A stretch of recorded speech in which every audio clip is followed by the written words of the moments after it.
So another nice thing we found with the Dodger, we can pull the hatch closed a little bit and it gives us a shelf to put things on while we're underway. So like Angie's life jacket's there because mine's hanging right here at the moment.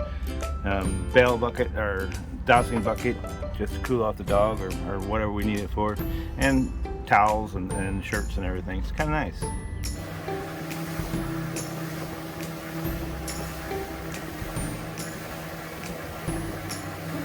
Our plan was to sail to Ship Island for lunch and exploration of Fort Massachusetts on the west end, and have a spinnaker sail back.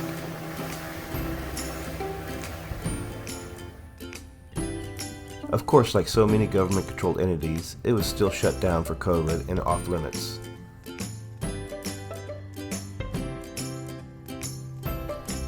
This was a shame, as I'd wanted to explore it. Fort Massachusetts was built following the War of 1812 with Britain. I charged up all 3 batteries of the Mavic,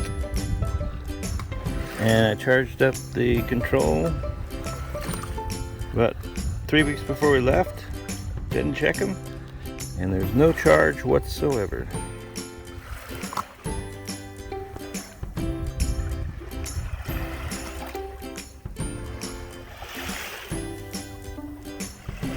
And the construction actually began in 1859. As our Civil War had begun, capturing this yet unfinished fort was one of the Mississippi militia's first act of war against the Union.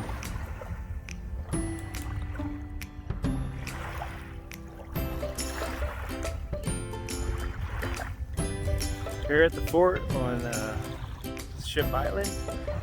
Of course, the fort's closed down right now, like everything else in the world. But got Galactica here. I worked so hard to get that shine on her before we left, and the salt water and the road, it's made it not quite so shiny anymore.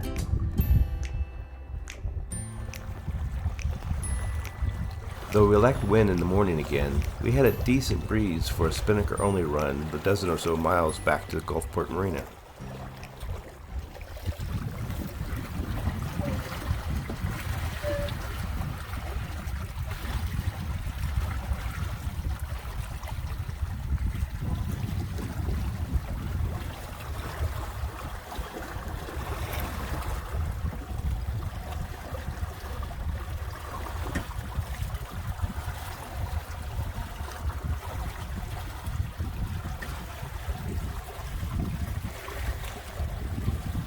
Though we had a lot of dolphin all around us on this sail, I had difficulty videoing them in the murky waters of the Mississippi Sound.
We had a baby dolphin and several other dolphins right in front of the boat.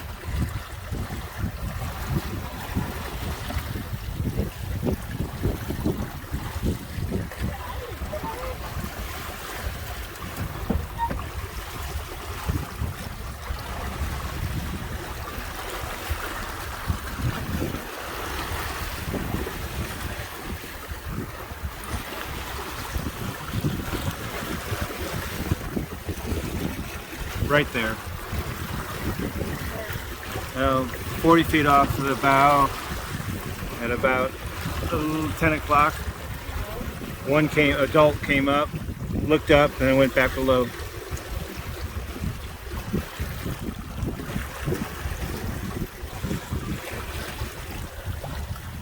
They're so elusive. We have dolphin all around us. every time we turn off the cameras, just saw a whole bunch to the left. There's another little one on the on the waves. There goes another one. There's a whole pot of dolphin. Whoa! I gotta turn the boat. That ought to scare them.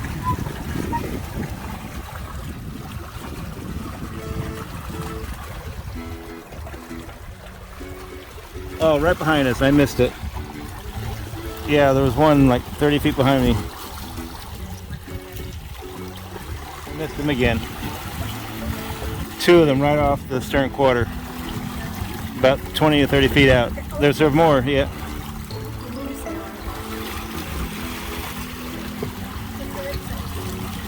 And the one on the bow just surfaced.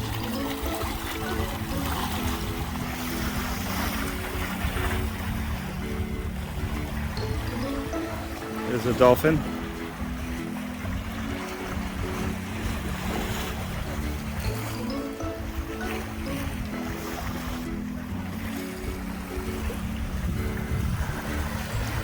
Oh, right in front of the bow. The dolphin are awesome. But I gotta get the sail down before we run out of sea room. You got your ice cube and your water and your fan and you're good to go, aren't you, buddy?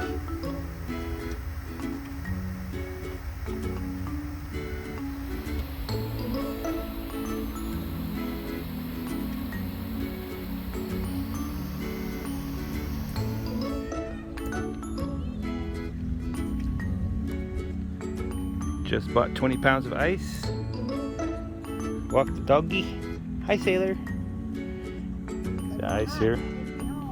And so now we're going back to the boat and make dinner.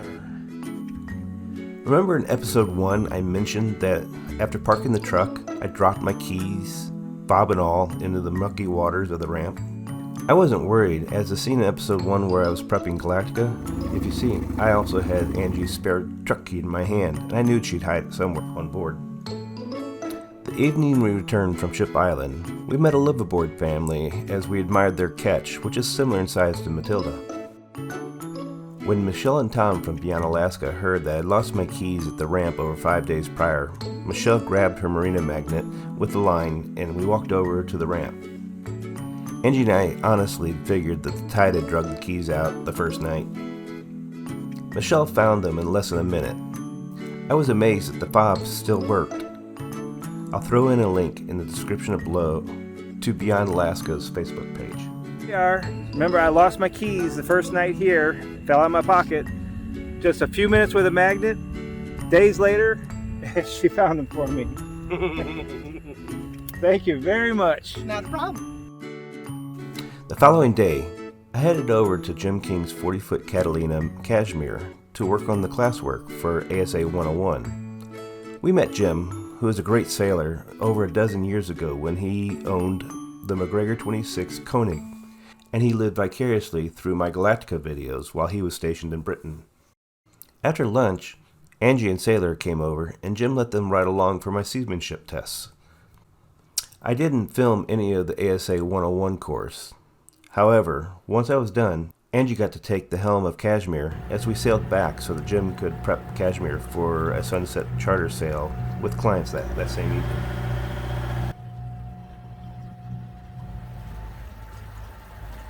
I'll throw a link in the description below to Jim's North Star Sailing Charters business if you're ever in Gulfport and you want to go for a sail or earn a certification. Jim's the one you need.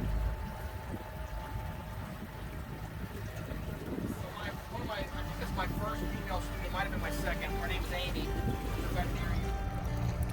I figure I might as well start knocking out certifications here and there so that I can earn my own IPC.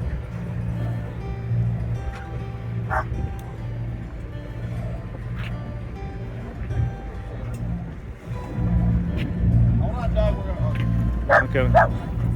Okay. Water's clear. Sailor. Good job, sailor.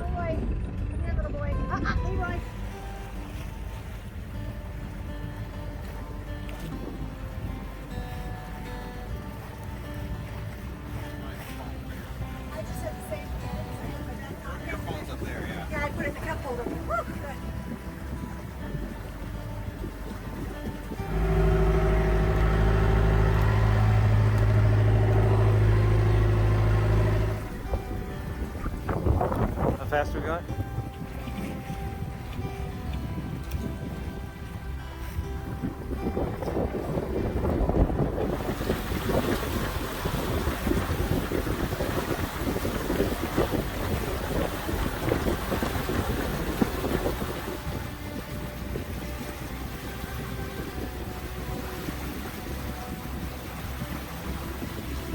Jim dropped us off, and we hung out and explored the marina and just relaxed, while letting Sailor run zoomies to burn off energy.